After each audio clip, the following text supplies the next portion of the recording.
As to rising inflation, I see that consumer sentiment just ranked at the lowest on record in the U.S. And meanwhile, Trump's budget calls for $1.5 trillion in defense spending.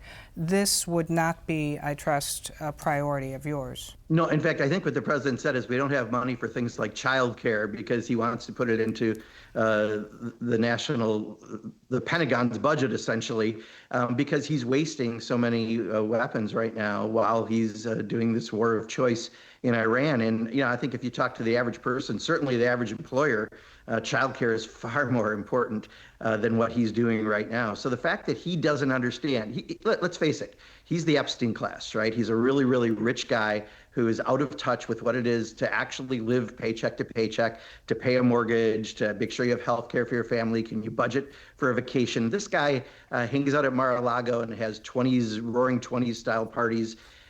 That person doesn't understand what Americans are going through, and we see it because we're paying for the increase in prices. So, November, people can see a change. They can change out some of the faces in the House and the Senate, and then we can finally have the ability to stand up and do proper oversight. But right now, it's tough times, and we get the calls in the office, and people are certainly nervous.